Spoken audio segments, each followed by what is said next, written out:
Welcome back, everybody. We're again live from the Lighthouse. We are now about to start our next session. The YSI Plenary is well underway. We had a great start. Thank you for all of those who've joined us in the previous session in the Globalization Constellation with Joseph Stiglitz.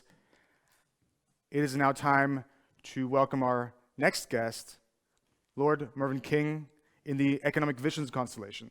So now if you're watching live, please go over to ysiplenary.org and click on Enter the Platform, and there you'll go find the, the Economic Visions Constellation. Now, I have one thing for Lord Mervyn King, a comment from Roman Friedman that he emailed me a couple days ago. He was really curious to hear what Lord Mervyn King has to say to us young scholars about radical uncertainty. Let's see if a question about radical uncertainty becomes part of the submitted questions on the constellation. So again, everybody, if you're watching this, go to ysiplenary.org, enter, and then enter into the constellation Economic Visions. The session is now live. We will see you there.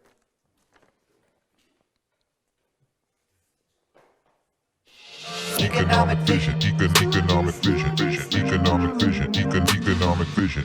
Economic vision. Is this the whole system? It's the human condition to have no clue what you're missing.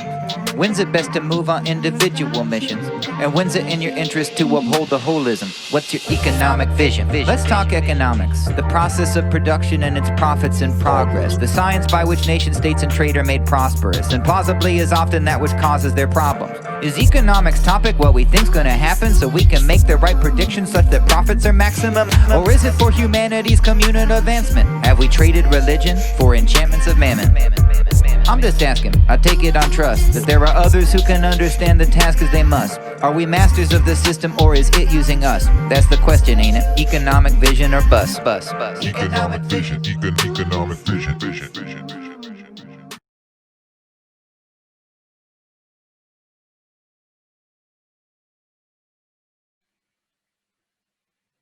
Welcome, everyone. Welcome to our second question fair session with Lord King. My name is Alexander Stojanovic, and I will be your question moderator for this session. If you have entered our platform and you are in our Economic Vision constellations, you can see three questions. These are the questions posed by Lord Mervyn King as a preparation for this session, and his talk will be broadly related to them. While we listen to him, what we need to do is to suggest additional questions that are related to what he's saying and that we can, while they're being created, like. We can use the heart button on the screen to like the questions that we like most, and those that get most of the likes will be submitted to Lord King to comment upon them. The best among these questions will then serve as the basis for our question editing session, where we will rephrase them and favorite the ones that we like the most.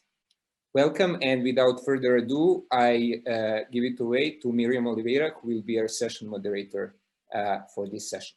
Thank you.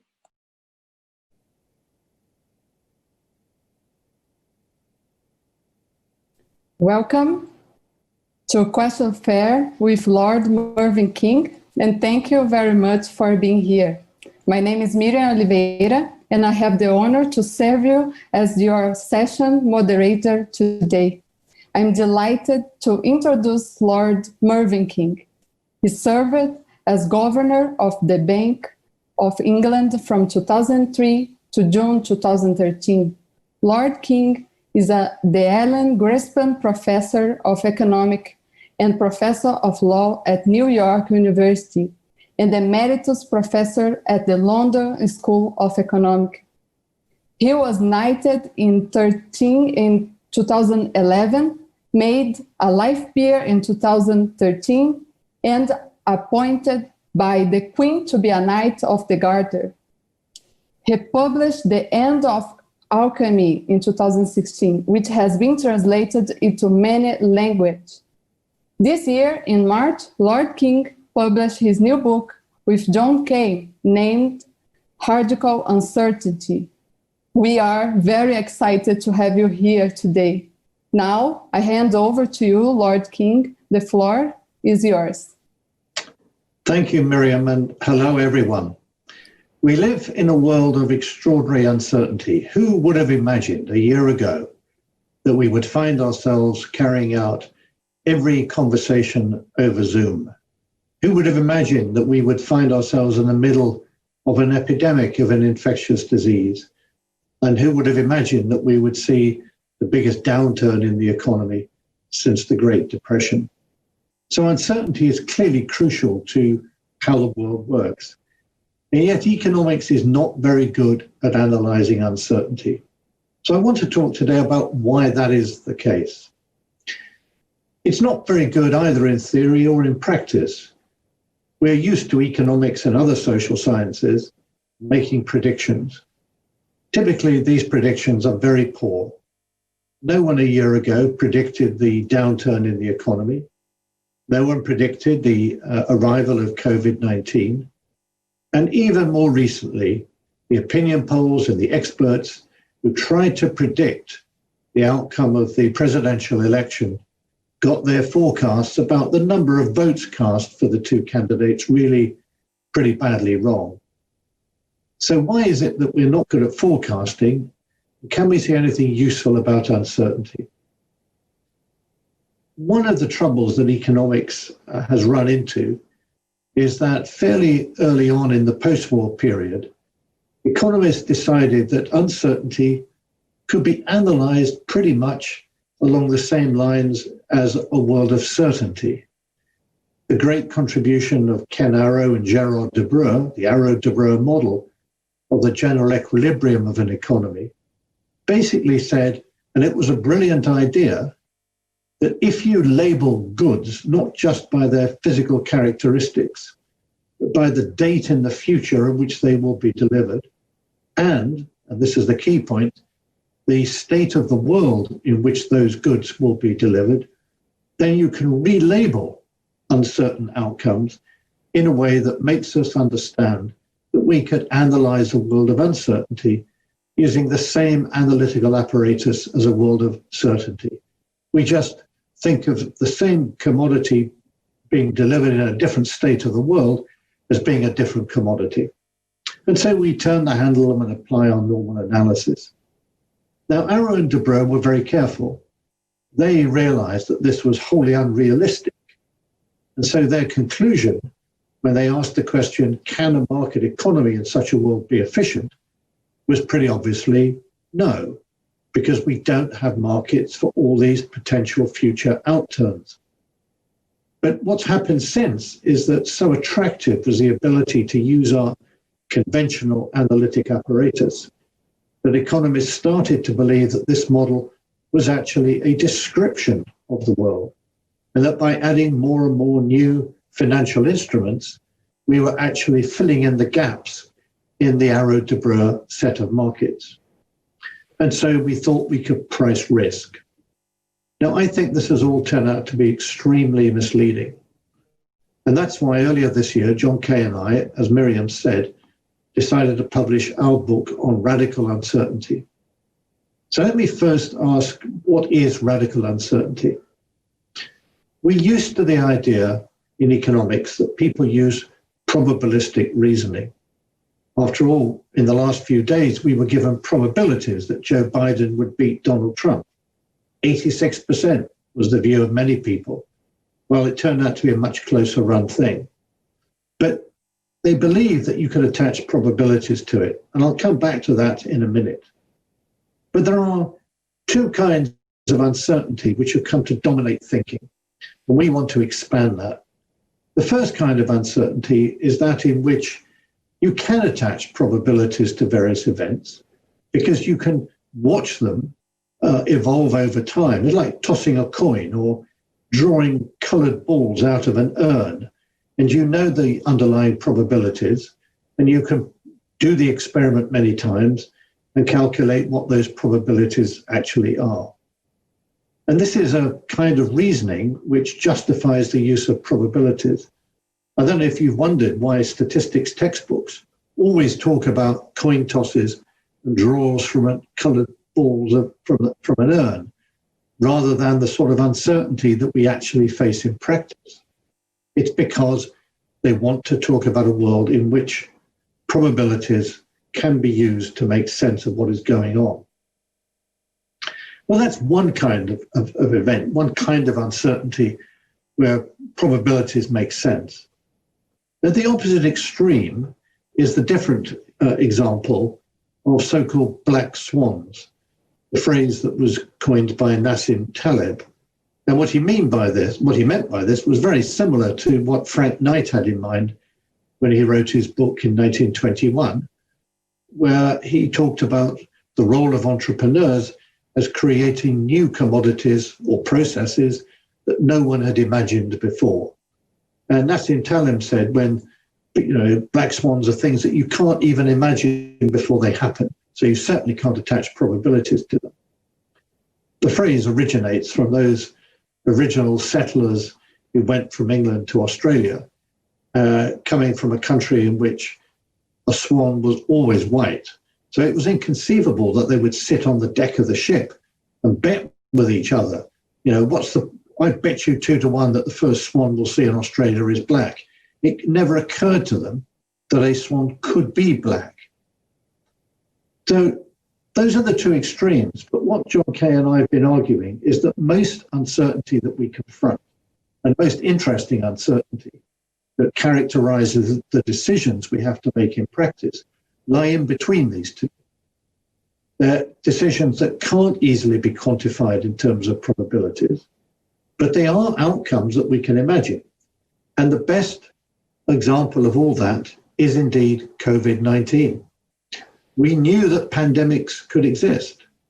Indeed, in our book, when we sent it to the publisher last year, we wrote on page 40, we should expect to be hit by an epidemic of an infectious disease resulting from a virus that does not yet exist.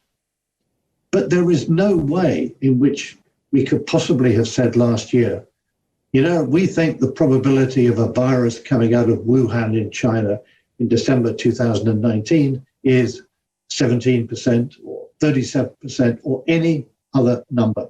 You could not attach a probability to it. It was a one-off event. But you could make statements of the kind, it is likely that at some point we will be confronted with another pandemic. So pandemics were not black swans.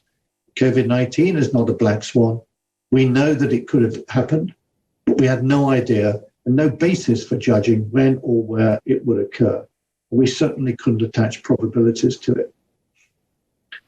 So why did probabilities and the use of probabilities become so dominant in economics? And I think here we have to go back to a debate in the 20th century when pretty early on in the 1920s, there was a debate within Cambridge, England, between John Maynard Keynes and Frank Ramsey. Frank Ramsey, the brilliant young economist who died at the age of 26, having made important contributions, not just in economics, but in pure mathematics and in philosophy. And what Frank Ramsey did was to say, but you can't argue that for all possible events, there are objective probabilities. There aren't, because these are one-off events that we have not seen before. So we've got no data in order to calculate the probabilities.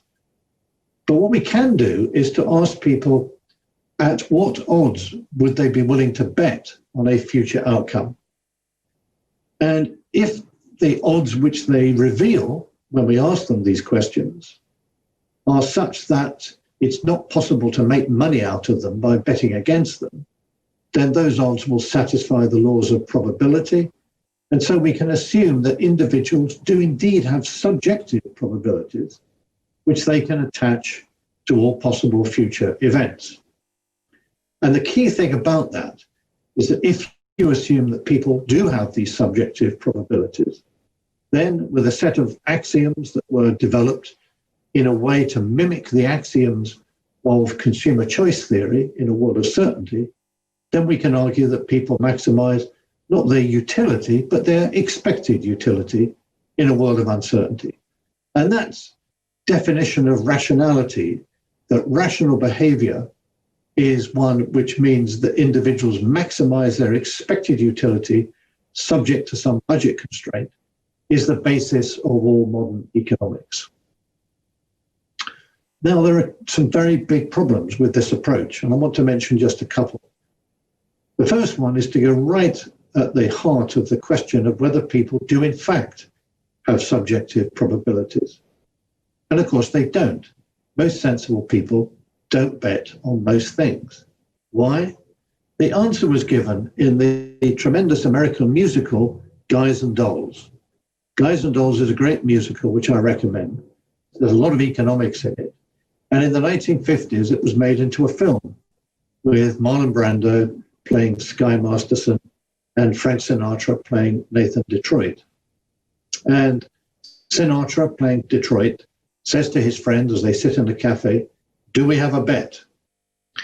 And Marlon Brando then replies as follows. I won't do Marlon Brando's accent. You can make it up for yourself. Actually, it's on YouTube. You can watch this clip on YouTube. Marlon Brando says, "We don't have a bet. And I want to tell you some good advice that my father gave me when I was a boy. My father said to me, son, I can't give you lots of money. I can't send you to Harvard. I can't give you a great start in life financially, but I can give you something more valuable. I can give you a very important piece of advice. Son, one day, a guy is going to come up to you and show you a pack of playing cards where the seal has not yet been broken. And he's going to say to you, I bet you I can make the Jack of Spades jump out of this sealed pack of cards and squirt cider in your ear. Wow, it sounds like a great bet. Son, you do not take this bet, because if you do, as sure as anything, you'll have an ear full of cider. The message of this is that most bets that people will come to you and offer you are likely to be about things that they know more about than you do. And if that's the case, you'd be ill-advised to bet with them. That's why most people do not take on most bets, because they know that the other side probably knows a lot more about it than they do. That's the first argument, which I think really puts a nail into the coffin of the view that people can be assumed to have subjective probabilities. But there is another, which came out of a meeting in Paris in the early 1950s between Maurice Allais, the great French economist, Nobel Prize winner, and a number of American economists who were invited over to discuss the progress of the creation of a theory of individual behavior under uncertainty. Paul Samuelson was there, another Nobel Prize winner. Jimmy Savage, the great statistician from Chicago. And Maurice Allais put to them choices about various lotteries. He said, if you could choose between these various gambles or lotteries, which would you choose? And he put the choices to these great economists, and most of the economists gave their answers. And then Allais showed to them that the choices they had made violated the axioms of expected utility maximization. They were not maximizing their expected utility in the choices that they had made. And this was very striking because many of the people there were responsible for creating those axioms and that theory. Now, the key point that Maurice Allais made was that he said, the problem is not with you. These are your choices. I respect them. The problem is that you shouldn't define rational behavior as maximizing expected utility. And that has turned out to be a very important point in subsequent development of economics, because the subject of behavioral economics, which has become very important, essentially defines biases or irrational behavior as any observed behavior that deviates from rational behavior defined as expected utility maximization. It's very clear in the writings of those people who are most associated with behavioral economics. And so we've turned Allais upside down. What they are saying is, no, there's nothing wrong with the model of rational behavior. It's the people that are wrong. They're stupid. They make mistakes. They have biases. And so we've now identified hundreds of alleged biases that people are supposed to have. But most of these biases, in fact, are probably sensible responses of individuals confronted with an uncertain world in which they know they're being asked to make a one-off decision, and it's not sensible to regard expected utility maximization with a known probability distribution as defining the problem which they confront. We know from just observation that people don't maximize anything, not because they don't want to, but because they can't. They don't have the information, and they couldn't have the information in order to maximize anything, whether it's expected utility, whether it's social welfare if they're governments, or whether it's the stock price of a company if they're businesses. And the key fact about the world is that it's non-stationary. We don't live in a world where the surprises and shocks that come along we can regard as being draws from a stationary distribution. The world is inherently non-stationary. And that's why most decisions that you will confront in your own lives or your careers, and the ones that you should be thinking hard about in trying to understand economic behavior, are decisions which are essentially unique. They're one-offs. So how do we cope with that sort of decision taking? Well, this is where narratives come in to play a very important role. What we tend to do when confronted with a one-off difficult decision is to say to ourselves, this is what we should do. What is going on here? What's happening in this situation? What do I need to know about? Are there lessons from models that I've learned about in economics which may help me think about the problem? But I know that the models in economics are not descriptions of the world. A good example is the Cuban Missile Crisis, when President Kennedy, who came to power in 1961, elected in 1960, early on in his term of office, he was persuaded by the military leaders in the United States to launch an attack on Cuba. It was a fiasco. And the intelligence behind it was completely faulty. The alleged people in Cuba who were going to join those sent by America to invade Cuba just disappeared, and Cuba resisted that attempted invasion very easily. So the next time a big crisis came along, Cuban Missile Crisis, when satellites identified that Russia had sent missiles and rockets to Cuba, and that Cuba was built, or Russians there were building the missile sites.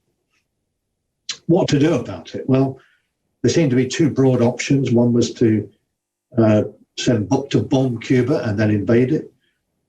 The other was to create a naval blockade around Cuba to prevent any more Russian ships getting to Cuba and try and persuade the Russians to withdraw their missiles. Now, what Kennedy did was to create a group, all his senior advisors, about 15 people. They all sort of moved to the White House. And there was a period of about 10 days when they had to reach a decision and advise the president. And what he did was to get them to create a narrative. But it was clear there were two narratives, one supporting an invasion, one a blockade. So he divided the advisors into two groups, got them to produce the narratives, and then got the other side to critique each other's narrative. And he made sure that he didn't go to all the meetings. He didn't want to be in a room where people were trying to say things that they thought he wanted to hear. He wanted to know exactly what they truly believed. So challenging the narrative was of fundamental importance. And that is how we develop a narrative, how we challenge a narrative. It's very interesting that economists who write models in which individuals are assumed to maximize expected utility, subject to constraints that they understand with information that they have, those same economists, before they write their mathematical models, they go along to the coffee room or the common room and talk to their colleagues in the department. And they talk about their idea. They say, do you think this is a kind of model that would make sense?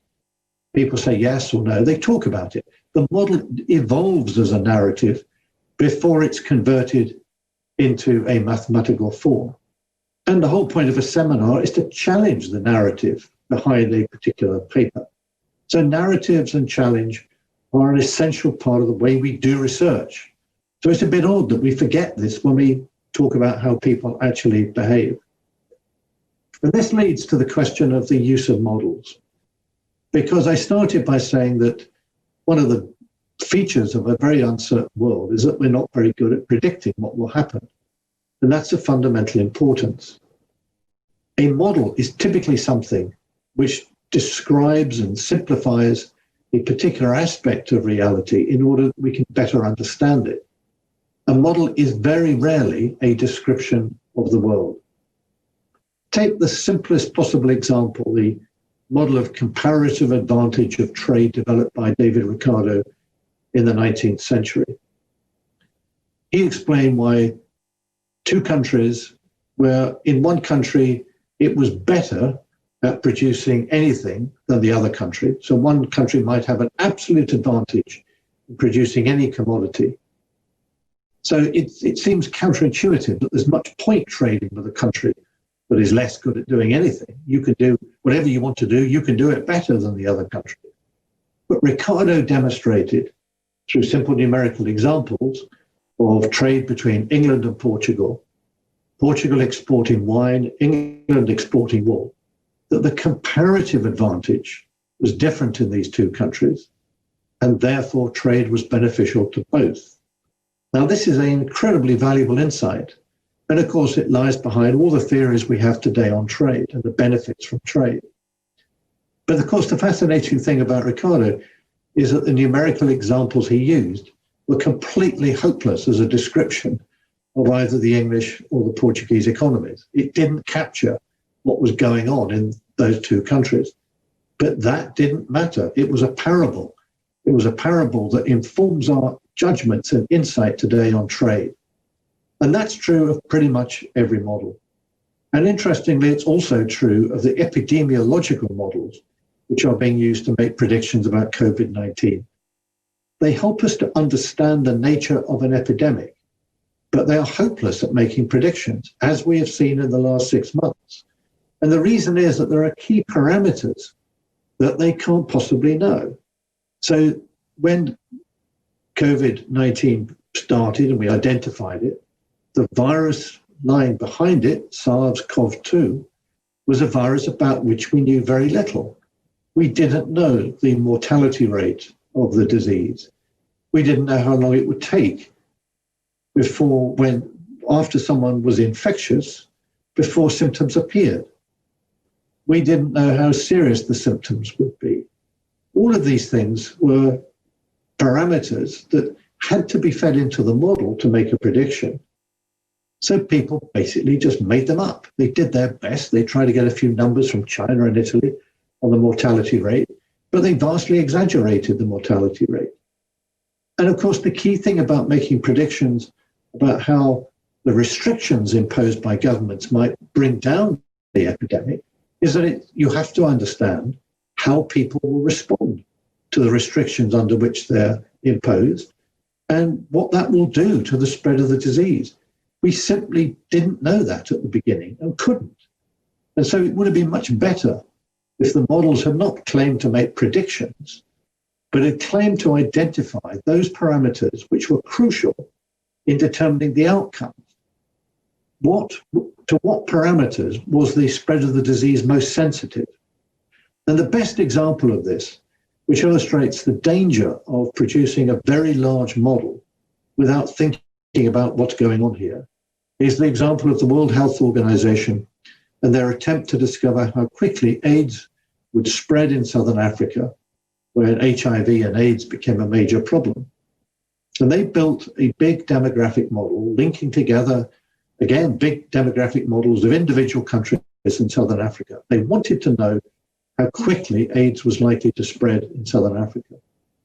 Fortunately, they invited one of the two great people who've written about epidemics and the mathematics of epidemiology, Roy Anderson of Imperial College London, and Bob May of Australia, Princeton, and Oxford.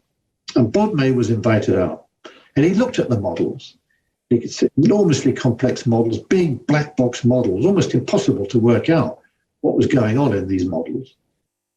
But he found one key parameter, and the parameter was the number of sexual contacts, average number of sexual contacts per person per year in Southern Africa. And he realized that if you thought about it for just 2 minutes, coming up with a number for that average number of contacts, they used the number 100, completely concealed a very important question, because it made an enormous difference whether those contacts, those 100 contacts, were with the same person or with 100 different people. So he said to them, look, forget your big model. What really matters is that you dig beneath this parameter and find out more about the sexual behavior of what is happening in Southern Africa. And of course, they then discovered that the disease was being spread by lorry drivers moving around Southern Africa, whose sexual contacts were closer to the 100 different people than the one person.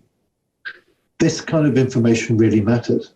So models should be used not to make predictions, but to tell people what information we need to discover. You know, the prediction about deaths and the spread of the disease was bound to be sensitive to the mortality rate. That would have required knowing early on how many people actually have the disease. But we didn't test randomly. We tested people who were working in health services.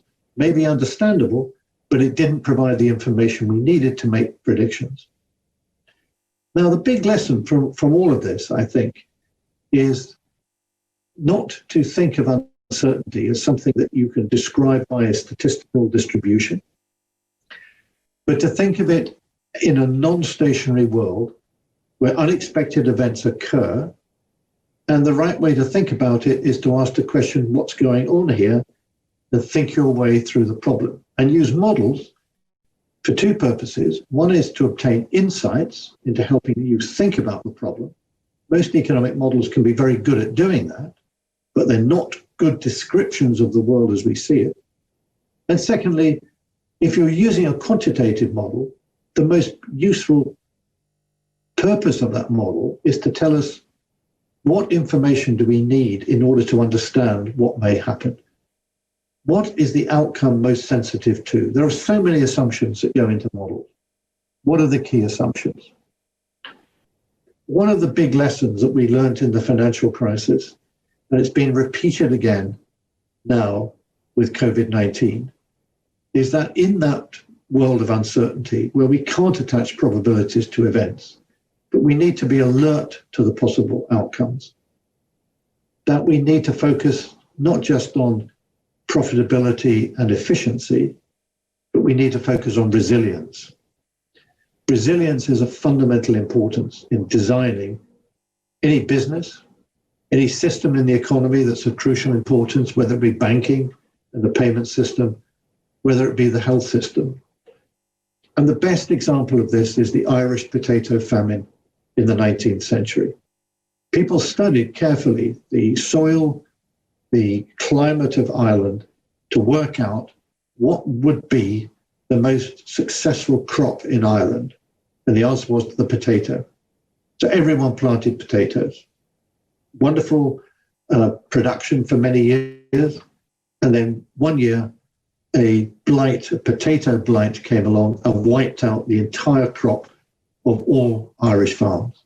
The result, mass starvation, millions died, large-scale immigration to the United States, because the agriculture was not resilient to unexpected things coming along. Don't put all your... you need to diversify. You need to diversify. But the focus is on resilience. That's the key word.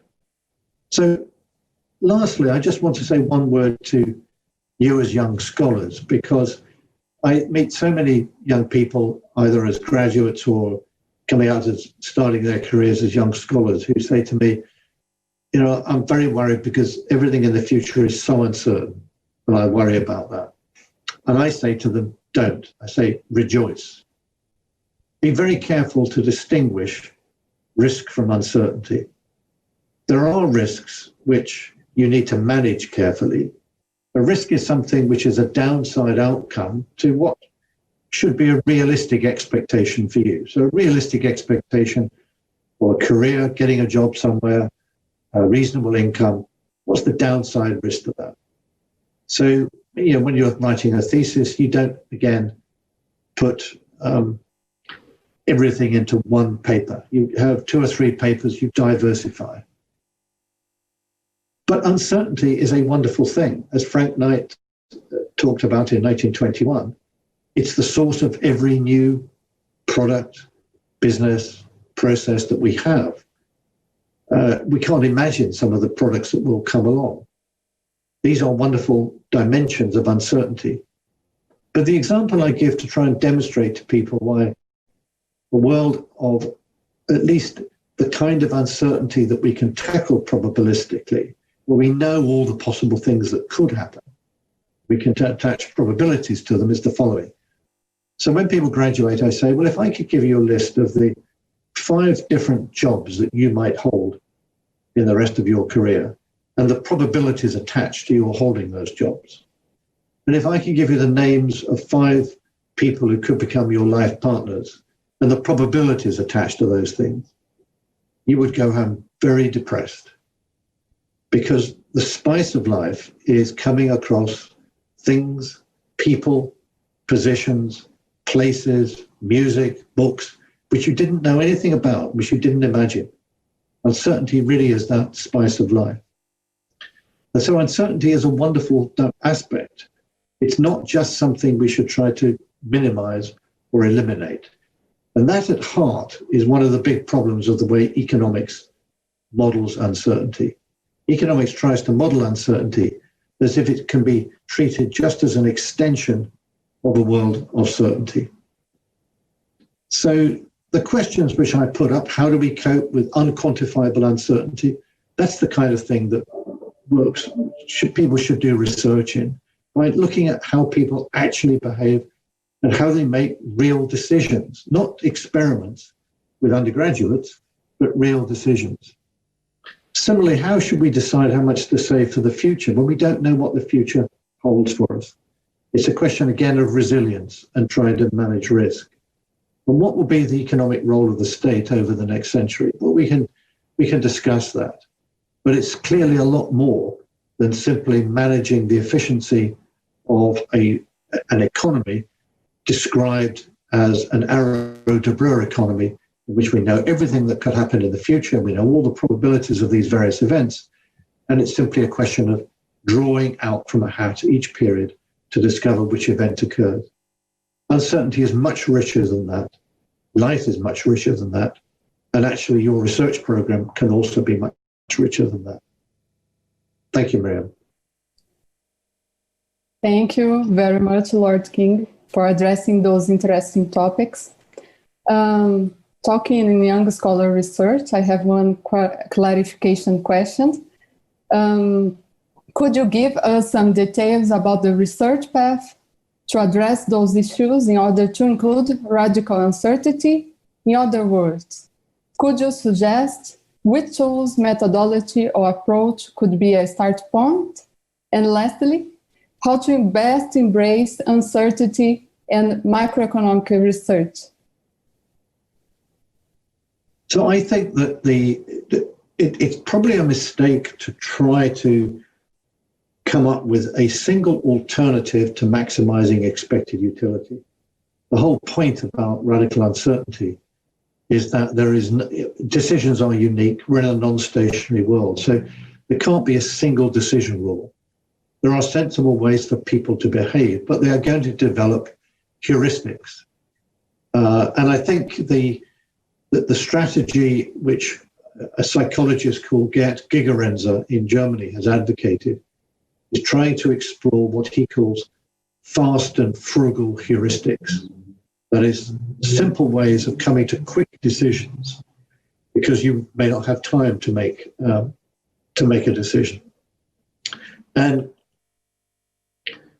it may be that there are rules of thumb that we can discover which are robust to a wide variety of possible outcomes. So I think there's a lot of scope for empirical work to examine what are the rules of thumb that people actually use when making decisions. It's very striking that it really, right back in the 1930s, people tried to ask questions about to companies. They surveyed companies and said, what is the discount rate that you use when making an investment decision? And it turned out it was impossible to get any sensible answer from these surveys. So it was quite clear that when people made investment decisions, they couldn't evaluate all possible future outcomes that might affect the profits from that investment project. That they were having to make shortcuts about how to judge whether that investment project was likely to work by simplifying the decision, by trying to get better information about those things that you might know something about, say the initial cost, and then to try to think about the big risks that where the thing could go wrong, but not by trying to create a spreadsheet in which you put in all the possible outcomes and then discounted the return at some discount rate. And I think it's not that, you know, there was a long literature of people trying to explain the discount rate which came out of these surveys, why it differed so much from, say, the interest rate on government bonds or the rate of return on equities, risk adjusted. It was hard to explain these things. And one got the impression that the discount rate was something that was used by employees in a company to provide a justification for the managers to do what they had decided to do.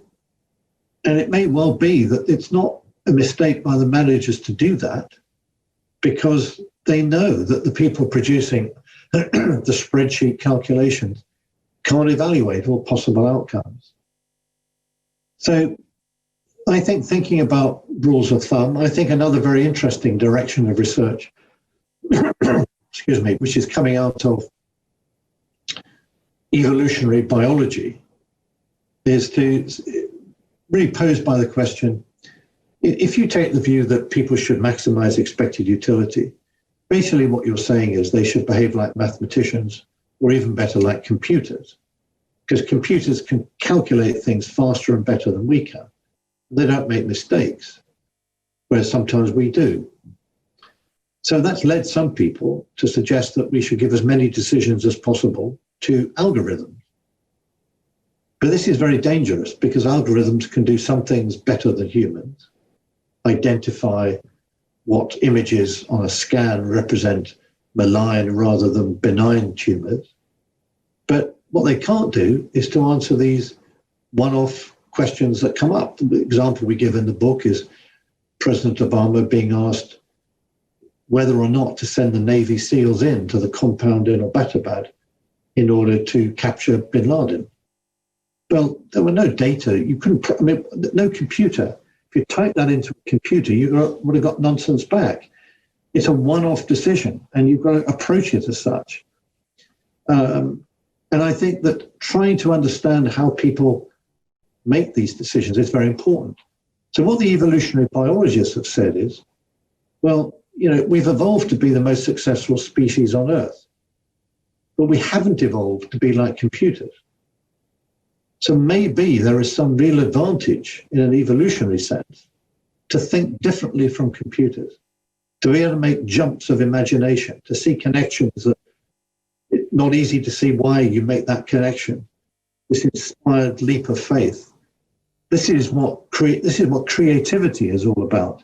And it's what humans are good at doing and what computers are not so good at doing.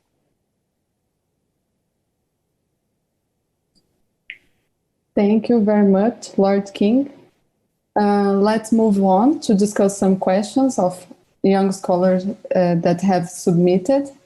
But first, it's important to remind the audience that the purpose of our sessions is to give the young scholar community input to covering on 100 pertinent questions. So the idea is to reflect on some questions regarding their relevance for the future research projects. So I will bring some questions from the audience in the constellation.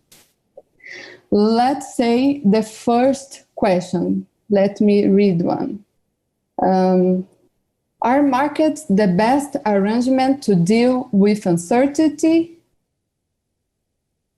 And I ask you, Lord King, to comment and reflect on this in this question.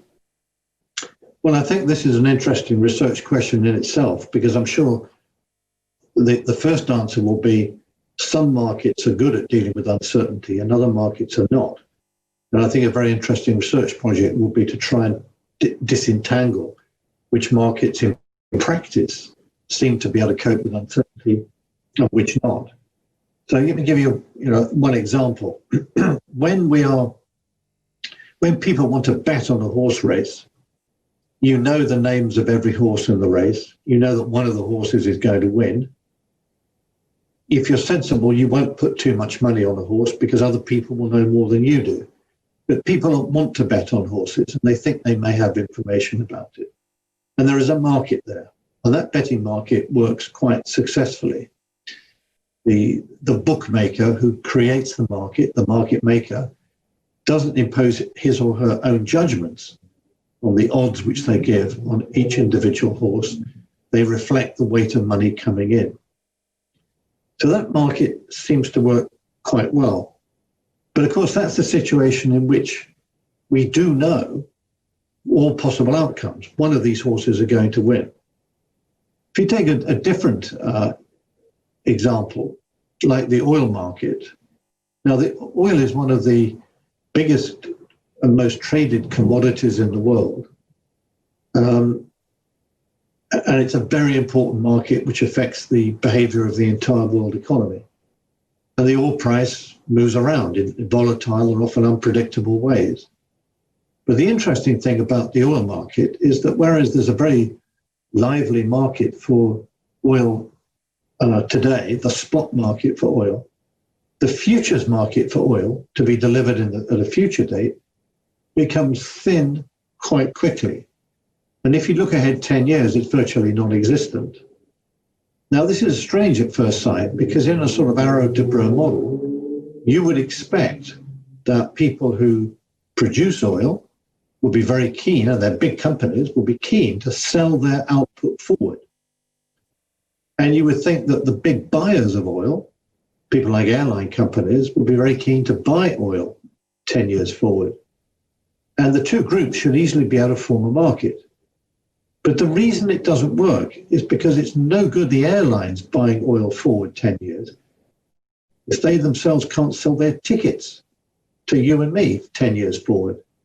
Otherwise, they're faced with extreme uncertainty, where if they have got the oil 10 years forward at a price they was determined 10 years earlier, the oil price may have moved significantly in that 10-year period, and a new airline that can undercut it can come along and sell tickets at that point. You can't lock in people to buying tickets 10 years in advance. And in that example, the market doesn't work very well in coping with uncertainty. So I think there is an interesting area of research to take particular markets to see how well they can cope with uncertainty and where they actually struggle, and where they struggle to look at market prices and see what they tell us about how people are taking decisions under radical uncertainty. Thank you, Lord King. Interesting reflection. Let's see question number 2. Will the uncertainties result from COVID-19 pandemic in some way help align the monetary and financial stability objectives pursued by the policymakers, or instead put them farther apart from each other? Well, I don't think COVID-19 itself changes the challenge that monetary and financial stability policymakers face. And I don't think it alters the sort of trade-off between them. But I think what it does do is to raise a serious question about the extent to which central banks can continue to remain independent. Because what's happened with COVID-19 is that central banks have decided that they want to do something to help the situation, even though it's not at all clear that monetary policy would be helpful in these circumstances. Let me explain what I mean. Many economists are content to call what we see now a deep recession. But it's not a recession in the conventional sense. And it's not a recession that's actually amenable to monetary policy stimulus. The main reason we have a recession now is a combination of the government deliberately holding the economy down, telling us we can't go to work, we can't go and spend in shops, etc., or restaurants, or we can't travel. And people's fear that if they were to go out and spend, or were to go to work, then they might catch this terrible disease. So you put those two things together, and that explains why output has gone down. But the idea that if the government's deliberately pressing the economy down for health reasons, that it wants the economy to be pushed up again by monetary stimulus looks very odd. Monetary stimulus may be relevant in the future once we're trying to get back to normal, but it doesn't seem to be relevant today. And if people are frightened of going out to spend or going to work, the idea that people are going to say to themselves, I'm really nervous about going to this restaurant tonight, darling, but good news, the interest rate's gone down by another 50 basis points, so let's not worry about COVID-19. Let's go to the restaurant. That's not it. This is not the sort of circumstance in which monetary policy can persuade people to borrow a bit more, save a bit less, spend a bit more today. Monetary policy is a cyclical instrument, and it's not really relevant to a problem like COVID-19. So the fact that central banks have stepped in to do things without, I think, a really good explanation is going to lead people to ask questions afterwards as to, do we want these decisions to be made by unelected central bankers? They were given their independence with a very well-defined mandate to maintain price stability and to do their best to ensure full employment.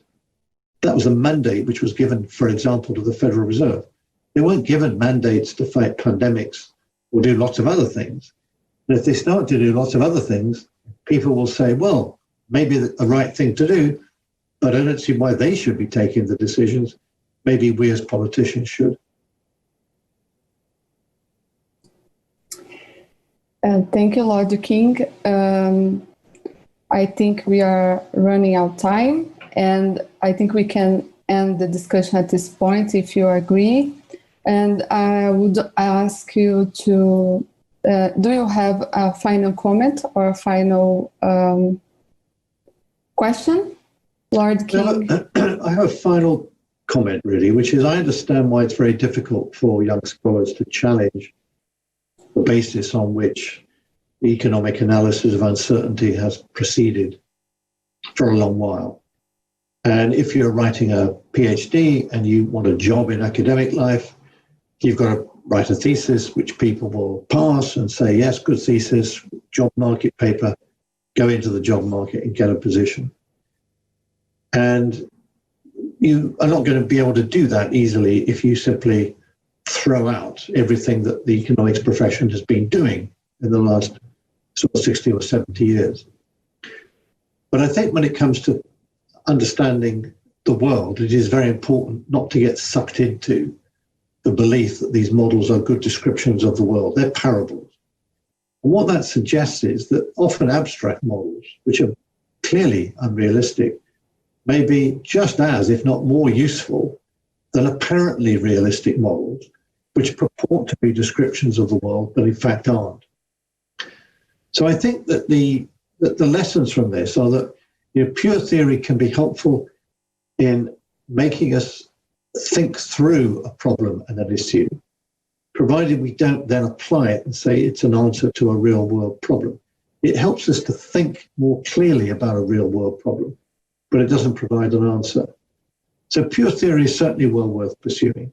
And on the empirical side, I think one of the lessons I've taken away is that if you're in a world that's non-stationary, where you can't describe it by each period. What happens is the draw of a shock from a particular urn. It's not a drawing from a stationary probability distribution. Then actually analyzing particular past events may be very informative. And it's quite instructive that the interaction recently of evolutionary biology and economics, people like Nathan Nunn at Harvard and Joe Henrich also at Harvard, has thrown up some very interesting insights into particular events in the past. You know, how did the Industrial Revolution, why did it take place in England but not in China? These sorts of events, trying to understand how people might cope with radical uncertainty is extremely important. And I think that is an area where the study of how people actually take decisions, how they actually behave, may pay great dividends in the future. But I understand why people, you know, are not going to suddenly say, we'll abandon everything. But if you're going to assume expected utility maximization, don't believe it's a description of the world, because it isn't. We greatly appreciate your sharing your time and expertise with us. I think we can end the discussion at this point, if you agree. It was really fun. And on behalf of Young Scholar Initiative, I would like to thank you all for joining us today. And also, I would like to express of our appreciation of your most interesting talk, Lord King. I would like to invite everyone to finalize the questions editing in the questions constellation. And now I hand over to Alexander. Thank you, Miriam. And we're back. So the ones that are still here after this long ride through the galaxy, we have had quite a number of questions that were submitted. And we have had Lord King comment on the two of them that had most of our likes. And now we are going to focus on those questions. Our goal at this point is to really focus on one of them at the time and try to articulate it. Try to make it more precise, more interesting, to explore different ways in which we can ask it. So what we are going to do now is, first, I will at this point open the possibility to allow to make new phrasings for the questions. You will see yellow suggest a rephrasing for this question button under these questions that we have submitted. We are going to go one by one, and here I will also ask you to use your mics and talk to us if you have something to say. So the first of the questions that we are going to look at is the first question that was asked to Lord King, which is, are markets the best arrangement to deal with uncertainty? This question has received 9 likes, and we can now focus for a few minutes on this one and try to see whether we can find different potential phrasings, articulations for this question. Afterwards, we will turn to 2 other questions that we have here. One which is about economic predictions and radical uncertainty, and then one which is about COVID-19 that was also commented upon by Lord King. So, are markets the best arrangement to deal with uncertainty? What are other ways to ask this question, or to ask a related question that could be equally pertinent, shed light on a different aspect that we also want to consider here? If you have any comments, please use your mic, and even if you don't, you can submit the rephrasing. I'll give you some time now to think about it.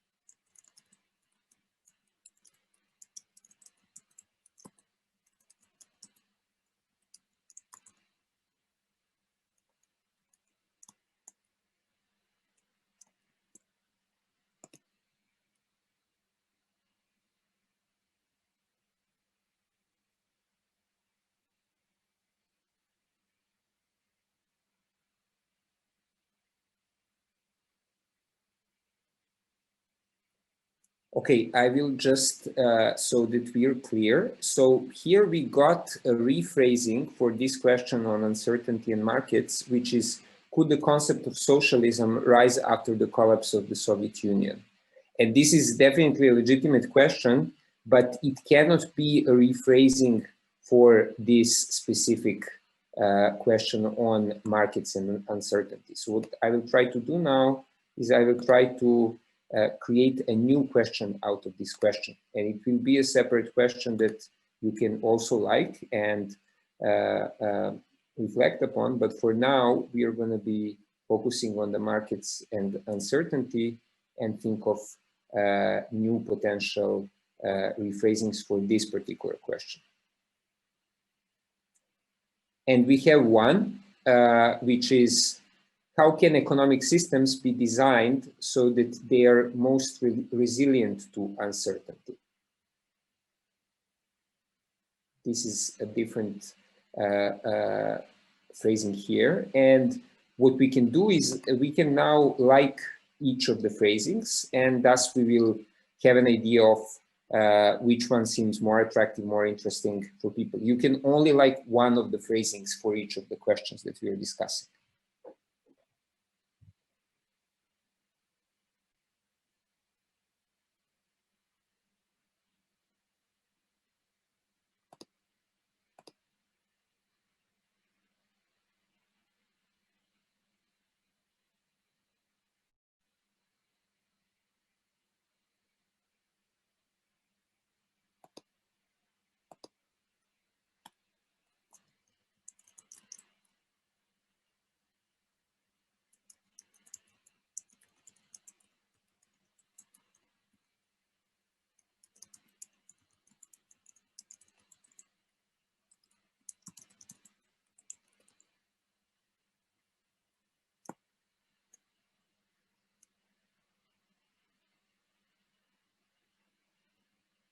Okay, so now this second formulation has received some likes. Now 2 of the 9 likes have moved to that one. We have another one. Should we use different economic policies for different types of uncertainty? That's another one here. We'll now slowly be moving to a different question. If you have anything to add, this would be the time for this question.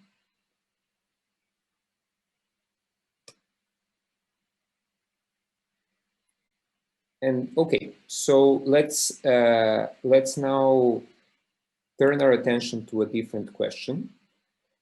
We have a question here that we haven't brought up to Lord King, but it has received different likes. In fact, during our conversation with Lord King, we have had 3 different questions that were, at least I thought so, related to the same issue. So I merged them into being formulations for the same question. And so for the moment, the formulation that has received most likes is, can economic predictions ever account for radical uncertainty? This phrasing has 4 likes. We have another one which has 3 likes, which is, can radical uncertainty be transformed into known uncertainty, for instance, through state intervention? This seems to be a more complex articulation that involves different elements, but also a good one. And it could potentially be a separate question still. For now, we can keep it here. Finally, we have a third formulation here, which is how people behave under extreme uncertainty and how to prepare them better to adapt to it. So these are now the 3 phrasings for this second question that we can consider. We can also add additional phrasings if you have any ideas how we could ask questions about radical uncertainty here.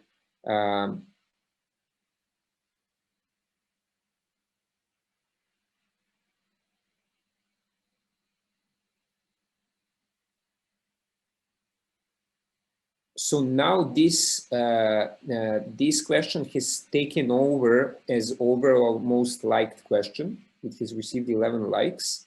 And can economic predictions ever account for radical uncertainty is the most liked phrasing that we have right now. If someone wants to say something about that, that would also be great.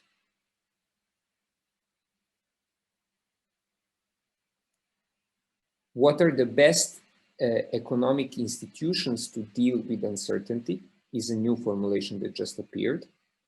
So now we have, no, sorry, that's not, yeah, that's not, that's for the other question. Okay, so yeah, it seems that now the two questions, the one that we discussed earlier and this one, are competing for the most liked question.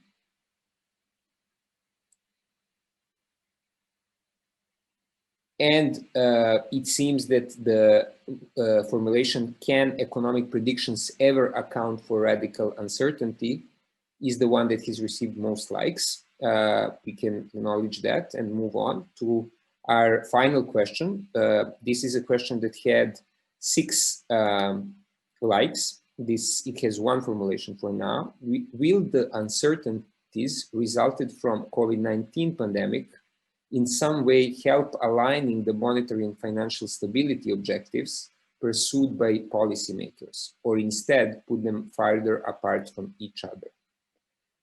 This is the final question that we are going to try to rephrase.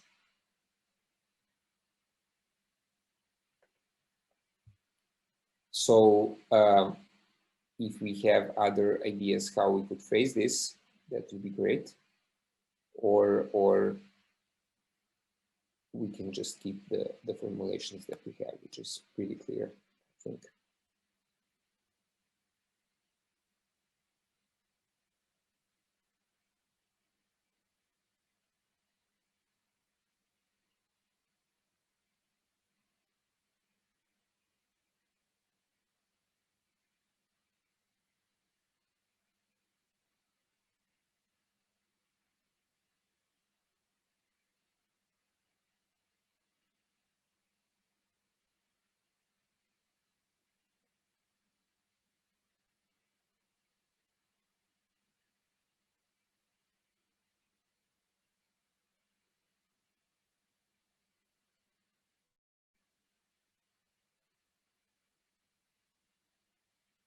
Okay, and with that, we turn to the final part of our question editing session here. All of these, I just want to say that all of these questions are going to stay here, and you will be able to edit them, come up with additional questions and additional phrasings within this constellation in the future question editing sessions, which will be happening over the course of the plenary.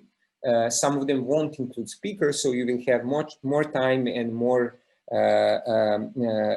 space to, in fact, engage with questions themselves and not be distracted by the speech or anything like that. What we are going to do now, though, is we are going to turn to favorites. So at this point, you will see that on the left side of each of these questions, there will be a star that you can put to the question. This star is making this question your favorite. You should be aware that you have 10 stars that you can use during the whole of the plenary, and these stars will count towards finding out the 100 most important questions for the YSI community. You can star only the most liked phrasing here, and I will just read you the questions that we have so that we can maybe put some stars. You're not obliged to do that, but just if you want to before we close the session. So these are the following questions that we can favorite. Are markets the best arrangement to deal with uncertainty? Can economic predictions ever account for radical uncertainty? Will the uncertainties resulted from COVID-19 pandemic in some way help aligning the monetary and financial stability objectives pursued by policymakers, or instead put them farther apart? And then we have some further questions that we haven't discussed, but they have been submitted. They have received less likes, so we haven't talked about them, but you can, but these questions will also be submitted here, and we can potentially consider them. So you will see two of them appear now. One is, does long-run models and assumptions are the long, well, this should be rephrased a little bit, but are long-run models and assumptions still valid framework for economic progress in developing countries? What could be, is human behavior rational or reasonable? And that's all. That's all that we will have for this session. So I hope you have found some of your potential favorites among the questions we have discussed today. With this, we are going to close our session, and we invite you to stay on and be there for the coming session with Martin Wolf, which will start in 18 minutes, if I'm correct. Thank you all for attending and being with us.